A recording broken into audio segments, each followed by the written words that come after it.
Seni uyku kandı. Taптырдың ба? Жашы 80-ге таяп калса да каарылыкка моюн сунбай, темирдей тартипти сактап, олуттуу сүйлөп чечкиндүү кадам жасаган Абдубайыт Аксакал Кадамжайдын Кызыл Булак айылын жашоочусу. Ал кезинде тарых сабагынан сабак берген, агартуу тармагында 40 жылдан ашуун эмгектенген. 40 жылга жакын иштедим, мектепте эмгектендим.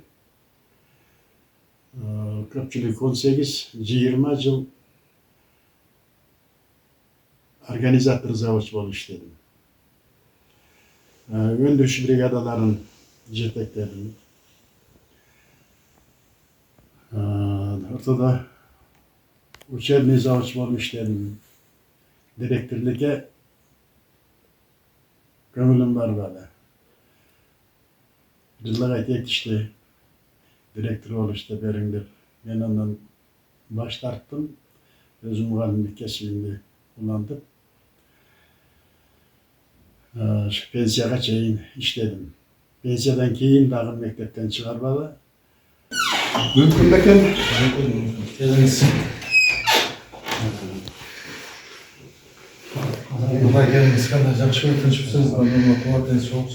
Айылдагы мындай кадыр барктуу карыянын кеп кеңеши жаштарга эле эмес, жергиликтүү бийлик үчүн да баа жеткис. Ошондуктан кандай иш-чаралар өтпөсүн, Абдубайыт Аксакалды чакырып, кеп кеңешин сураган аймактын башчысы мындай дейт. Бул Кошоков Абдубайыт Аксакал биздин Орозбеков айыл аймагынын кадырлуу, барктуу аксакалдарынын бири. Коомдук маданий иш-чараларыбызга активдүү катышат. Элдик курултайдын 3-чү эмесине өзү катышып, биздин Кызыл Булак айылында таза суу маселесин көтөрүп, азыр таза суу тартуу боюнча райондук областтык жетекчилер менен биз биргеликте иш жүргүзүп атабыз. Өзбекстандын биздин Орозбеков айыл аймагында жайгашкан Шахимардан анклав аркылуу сууну тартып өтүш керек. Ошол багытта иштер жүрүп жатат. Буюрса бул жумуштардын да жыйынтыгы чыгат. Агайдын дагы жардамы бул боюнча чоң. Биз белгилеп рахмат айтып коюшубуз керек. Аксакалды жаш каары дебей баары сыйлашат. Айылда аксакалдар сотунун мүчөсү болуп иштеп келген. Жыйындарда орундуу сүйлөп, элдин көйгөйлөрүн чечип келет. Өтө кичикей, жөнөкөй инсан да. Бул киши өзү өтө жогору билимдүү мугалим болуп иштеп жүргөн Айжекен шаарында. Азыркы күндө жашы бир топко барып калса дагы мен точно айта албайм. 70-тен ашкан болуш керек адашпасам.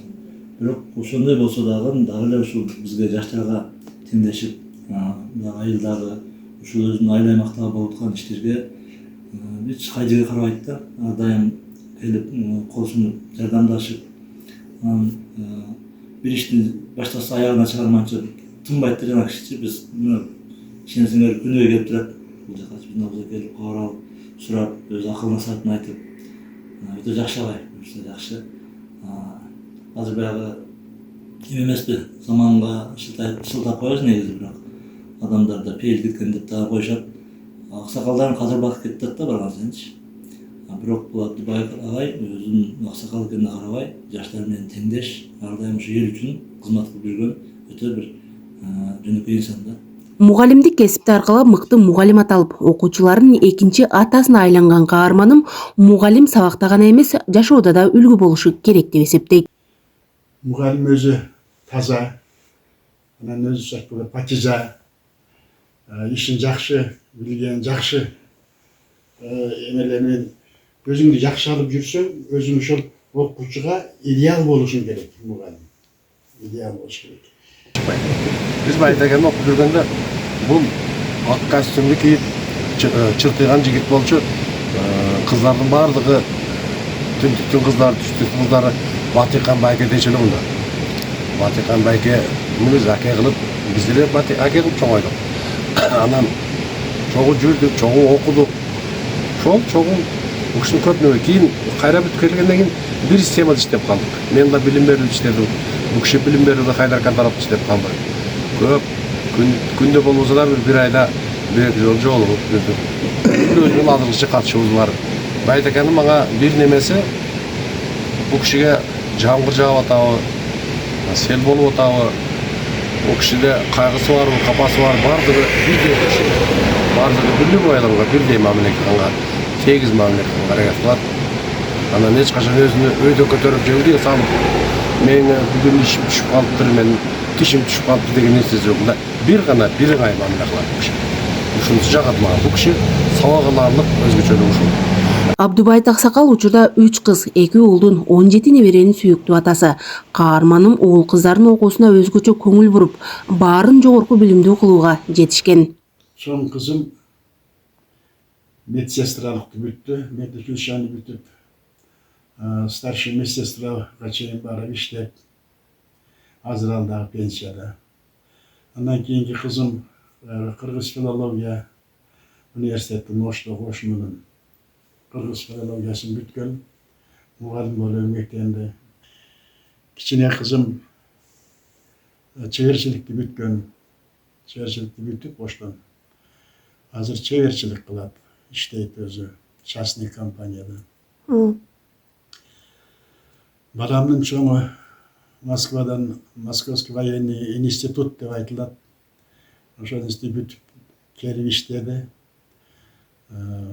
Ошто иштеди, Майли суу иштеди. Жалал Абадта, анан Бишкекте иштеди. Азыркы мезгилде ушу Бишкекте иштейт.